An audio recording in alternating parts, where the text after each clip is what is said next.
Naiuwi ng kapamilya actor na si Daniel Padilla ang Outstanding Asian Star Award sa 2025 Seoul International Drama Awards para sa series na Incognito.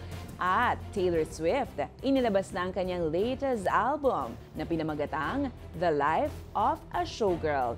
Ang chika sa balitang A to Z Showbiz ni Lynn Garcia. Mama, I made it!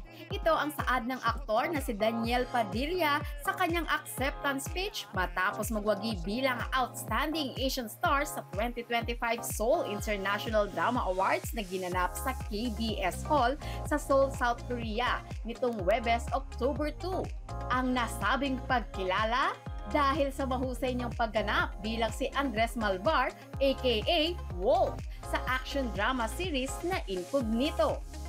Bukod dyan, bumida rin ang aktor sa red carpet, suot ang kanyang sleek all-black suit at stylish eyewear. Si Daniel Padilla na ang ika-4 na sunod na kapamilya star na nagkamit ng karangalan mula sa Seoul International Drama Awards matapos gawaran sina Bel Mariano noong 2022, Catherine Bernardo noong 2023 at Kim Chiu nitong 2024. Sa huli, pinasalamatan ng aktor ang lahat ng taong nagbigay ng suporta sa kanya at nagpursige para makamit ang matamis niyang tagumpay. Good evening, everyone.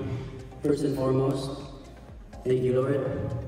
I'm truly honored to be here tonight to receive this award.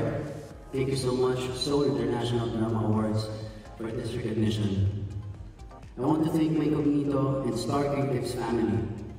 I also want to thank my friends and my family for their endless support and unconditional love. Mama, I made it. Thank you for your continued support and unwavering love. Kayo ang dahilan kung bakit ako nandito. Maraming salamat. The showgirl era begins. Inilabas na ng American singer-songwriter na si Taylor Swift ang kanyang bagong album na The Life of a Showgirl ngayong Biyernes, October 3. Tampok dito ang 12 songs, kabilang na ang title track na collaboration nila ng American singer Sabrina Carpenter. Kasabay niyan, may shared post rin si Taylor sa kanyang social media for the latest promotion ng kanyang album.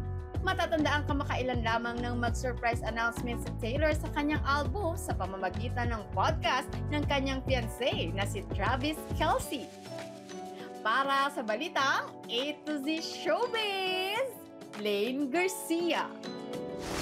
Kung kayo ay may kwentong kakaiba, mga kwento ng pag-ibig o storya ng inspirasyon at pag-asa, maaari itong ibahagi. Sumali sa ating Facebook group na Balitang A to Z. Panoorin ang replay ng ating programa at sundan ang ating social media pages. Hanapin ang Balitang A to Z.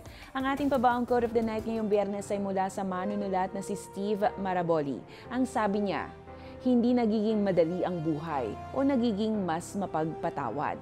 Tayo ang nagiging mas malakas at mas matatag.